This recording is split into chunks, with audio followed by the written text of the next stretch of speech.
एक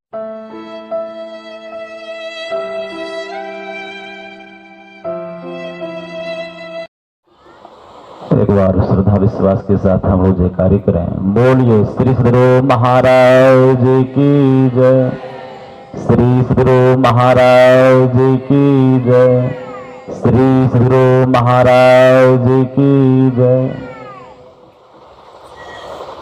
अखंड मंडलाकारं व्याप्तं येन चराचरम् तत्पदं दर्शितं येन तस्मै गुरुवे नमः।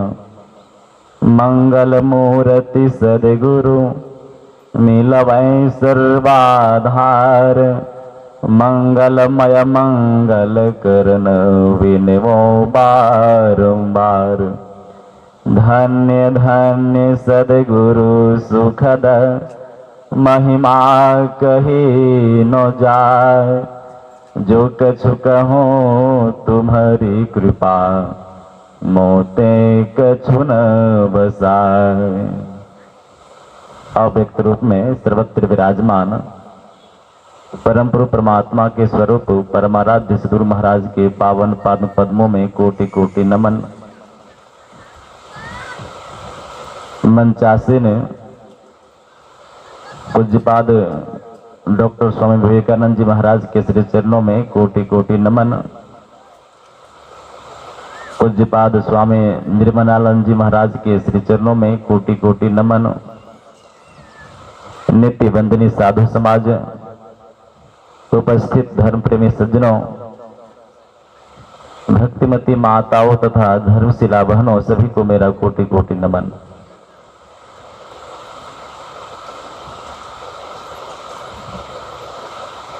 पूज्यपाद स्वामी नित्यानंद जी महाराज की साधना स्थली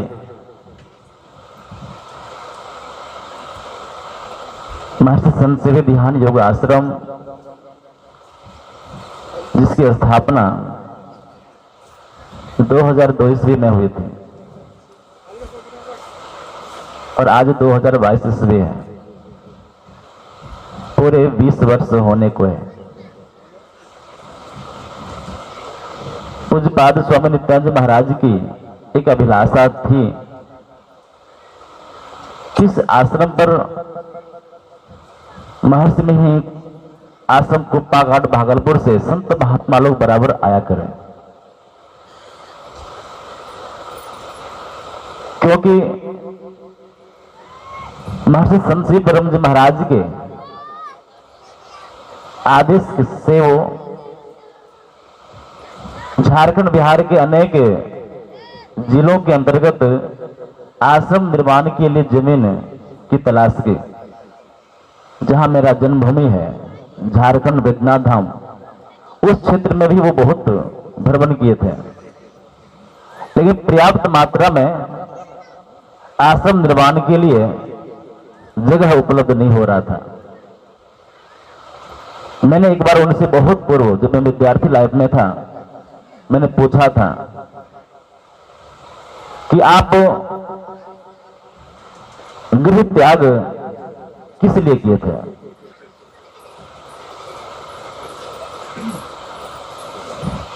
जो इतनी जमीन आप आश्रम निर्माण के लिए खोज रहे हैं।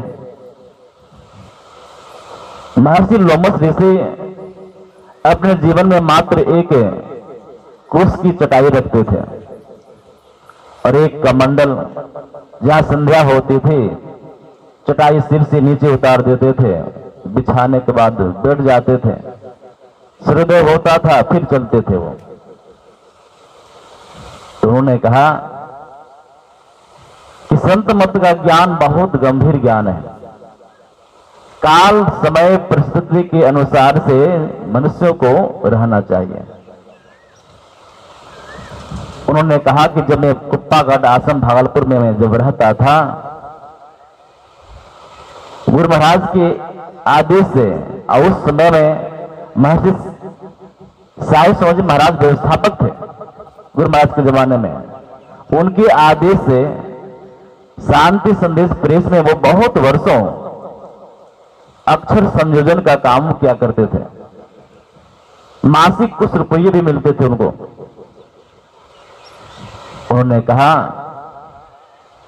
कि मेरे गुरुदेव का जो उपदेश है, जीवन बिताओ स्वावलंबी, धर्म भाड़े छोड़कर, संतों की आज्ञा है ये में ही, माथ धर चल छोड़कर। कबीर साहब ने भर जीवन ताना बाना किया। गुरु नानक साहब ने व्यापार किया, खेती बाड़ी की। संत रविदास जी महाराज ने जूती बनाने का काम किया। संत चरणदास जी महाराज खुद जंगल जाकर लकड़ी, सूखी सूखी लकड़ियों को काटकर गट्ठर बांधकर आश्रम लाते थे। इसलिए गुरु महाराज की कृपा से मेरा जीवन तो चल सकता है, लेकिन मेरे साथ रहने वाले जो ब्रह्मचारी होंगे, जो सन्यासी होंगे, जहां पर संत मत के लोग साधक आकर महीनों महीनों ध्यानाभ्यास करें, इसके लिए मैं व्यवस्था कर रहा हूं। परमात्मा की कृपा से। और यह जगह, यह जमीन बहुत सदियों से तपस्या कर रहे थे कि आज इस स्थान पर गुरु महाराज का आश्रम है, जहां महीनों ध्यानाभ्यास अनवरत 20 वर्षों से होते आ रहा है। अभी स्वामी अभिषेकानंद जी महाराज बहुत ही सटीक बात कह रहे थे। शायद कोई संत मत के ऐसे आश्रम होंगे जहां पर साल में 2 माह और भी निःशुल्क ध्यानाभ्यास होता हो। तो संत मत का जो उपदेश है, जो उद्देश्य है, ध्यान करो और ध्यान करने के लिए माहौल बनाओ। हमारे एक जमुई जिला के एक साधक थे, पारस बाबू। वो कभी भी जीवन में किसी आश्रम में जाकर शिविर में भाग नहीं ले पाए। क्यों? हर जगह शुल्क लगता है। जब प्रथम बार स्वामी नित्यानंद जी महाराज के सानिध्य में वो आए, अपार खुशी हुई और उनको इस आश्रम में बहुत कुछ मिला भी। इसलिए जो मानव तन की जो उपयोगिता है, इसी में है। भगवान राम के अपने उद्देश्य को सुना, साधन धाम मोक्ष कर द्वारा। यह मानव का शरीर साधन का घर है और मोक्ष का द्वार है। मोक्ष की प्राप्ति के लिए हरिद्वार लोग भटकते हैं, वृंदावन जाते हैं, केदारनाथ जाते हैं, लेकिन मर्यादा पुरुषोत्तम राम भगवान ने जिस मोक्ष के द्वार के बारे में उपदेश किया, उस उपदेश को हम आप भूल जाते हैं और जय श्री राम के नाम पर आजकल धर्म के नाम पर आडंबर न जाने क्या क्या होता है। जय श्री राम का हम नारा लगाते हैं, भक्त बनते हैं और खाते क्या है? मुर्गा, अंडा, शराब, भर गर्दन रुद्राक्ष की माला पहनते हैं, बड़े हिंदू सम्राट कहलाते हैं, लेकिन मुर्गा चाहिए। भगवान राम के उपदेश को समझने के लिए संत मत की उपयोगिता है। इसी उपदेश की पूर्ति के लिए स्वामी नित्यानंद जी महाराज ने इस आश्रम की स्थापना की। उनकी अभिलाषा उनके जीवन में पूर्ण नहीं हुई। उनका जीवन बड़ा संघर्ष में रहा। स्वामी नित्यानंद जी महाराज को संसार के लोगों ने समझा नहीं। वास्तविक बात तो यह है कि संतों को कोई समझ नहीं सकते। जो कोई कहे साधु को चिन्हा, ये साउंड क्या हो रहा है? जो कोई कहे साधु को चिन्हा, तुलसी हाथ कान पर देना। अपने जीवन में बहुत संघर्ष करते करते मैं 2003 ईस्वी से मैं यहां आया करता था। ऑपरेटर जहां कहीं है, वोल्टेज को ठीक कीजिए। ध्यानाभ्यास शिविर चल रहा था और उसी समय 1 महीने पूज्य स्वामी नित्यानंद जी महाराज शिविर में स्थित नहीं रहते थे। मैं उसमें भोजन पकाता था। यहाँ पर एक छाता लेकर आसपास गांव घूमते रहते थे, लेकिन उनकी कृपा से, परमाराध गुरु महाराज की असीम अनुकंपा से, तो जीवन बिताओ स्वावलंबी जो उपदेश है पूज्य स्वामी नित्यानंद जी महाराज, गुरु महाराज के उपदेश को अपने जीवन में आत्मसात किया और हम लोगों के लिए वह साधन प्रदान कर गए। यह आश्रम आज बिल्कुल आत्मनिर्भर है। इस आश्रम पर जो साधु महात्मा रहते हैं, जो आते हैं साधक, अपने हाथों से वो अन्न उगाते हैं, अपने हाथों से भोजन पकाते हैं।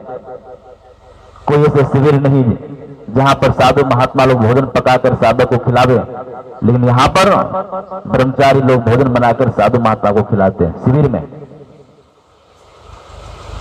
जैसा खावे अन्न वैसा होवे मन। स्वामी नित्यानंद जी महाराज आज सशरीर होते तो बड़े प्रसन्न होते, लेकिन शरीर मरता है, आत्मा नहीं मरती। वो हर जगह है, सर्वत्र है। वो आज इस संत समागम को देख रहे हैं, बड़े प्रसन्न होंगे। आज बहुत सारे महात्मा हम जब हमसे मिलते हैं, वार्तालाप के क्रम में जब ज्ञात होता है, वो क्या कहते हैं, पूज्य स्वामी नित्यानंद जी महाराज धनमा आश्रम आने के लिए 200 रुपया भाड़ा दिए थे कि आप आइएगा, लेकिन बाबा आज तक हम पहुंच नहीं पाए। मैंने कहा वो 200 रुपया का चक्रवृद्धि ब्याज जोड़कर आपके माथे पर कितना बढ़ा होगा आप समझ लीजिए। अब विचार कीजिए, वो इतने सरल थे, महात्माओं को यहां आने के लिए रास्ता का खर्च देते थे। आजकल ऐसे ऐसे महात्मा भी हैं जो कि उस रास्ते के खर्च को लेकर पता नहीं किस जीवन में उतारेंगे। कहने का भाव यह है कि यह स्थान बड़ा पाक पवित्र है। भले ही असुविधा होती है आने में, लेकिन जहां संत, सच्चे संत का जहां चरण होता है, वह स्थान तीर्थ बन जाता है। आज यह स्थान स्वामी नित्यानंद जी महाराज के नाम पर, नित्यानंद धाम के नाम से संसार में प्रसिद्ध हो रहा है। गुरु महाराज सूक्ष्म रूप में यहाँ पर बहुतों बार उनको दर्शन दिए थे। जब यह सत्संग हॉल जो सामने हम आप देख रहे हैं, जब निर्माण हो रहा था, टीना का जब छप्पर था, निर्माण करने के पूर्व वो बहुत चिंतित थे कि बहुत लंबा चौड़ा क्षेत्र में आश्रम है, सत्संग भवन किस स्थान पर बनाया जाए। तो एक सज्जन ने कहा, बाबा आप लोगों से पूछते हैं तो आप गुरु महाराज से क्यों नहीं पूछते? आप गुरु महाराज से पूछ लीजिए कि इस लंबे चौड़े क्षेत्र में सत्संग मंदिर किस स्थान पर बनाया जाए। उन्होंने कहा कि बिल्कुल आपने ठीक कहा।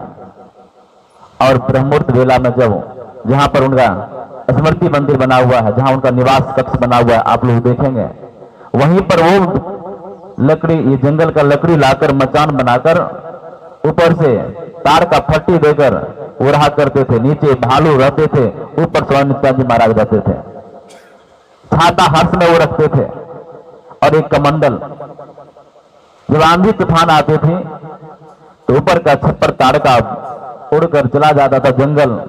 गांव वाले लोग आते थे कि बाबा का आज छप्पर उड़ गया होगा। कोई आते थे गाय भैंस चराने वाले, उसी में हमारे एक सोखी बाबू हैं बेनीपुर के, उनको पूज्य स्वामी नित्यानंद जी महाराज से दर्शन इसी भैंस चराने के क्रम में हुआ। आज वो संत मत के सत्संगी हैं, पूज्य स्वामी नित्यानंद जी महाराज से दीक्षित सत्संगी है।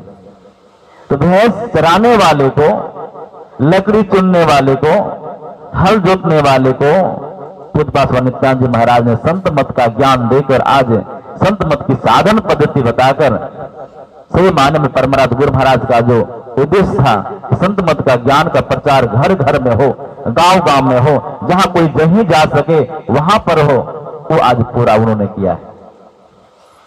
मैं विशेष नहीं बोलूंगा क्योंकि हमारे बीच बड़े बड़े विद्वान संत महात्मा लोगों का आगमन हुआ है। मैं यही बारंबार निवेदन करूंगा इस आश्रम का निर्माण जिस उद्देश्य से पूज्य स्वामी महाराज ने किया है, उन्होंने अपने जीवन में उपयोग किया। अब हम लोगों के लिए उपयोग करने के लिए साधन के रूप में वो छोड़ गए हैं। ध्यान स्थली के रूप में यह बहुत सुंदर जगह है। संत मत के सभी साधक समय निकाल कर, महीनों भर नहीं हो सके 2-4 दिन भी समय निकालकर ध्यान अभ्यास करें, क्योंकि ध्यान अभ्यास ही मूल चीज है। हम आप बहुत बाहरी सत्संग करते रहें और आंतरिक सत्संग नहीं करेंगे, जिसके लिए भगवान राम ने जो उपदेश किया, अभी आप महात्माओं से उपदेश सुनेंगे। अभी जो परलोक यहाँ सुख चाहो, सुनी मम वचन हृदय दृढ़ गाहो, सुलभ सुखद मार्ग यह भाई, भक्ति मोरी पुराण सुक्त गाई। वह भक्ति का मार्ग जो है हम आपके अंदर में है, वह बाहर नहीं है। गुरुदेव ने कहा वह प्रभु परमात्मा एक है, ईश्वर एक है, उसकी प्राप्ति का मार्ग भी एक है, वह सबके अंदर है।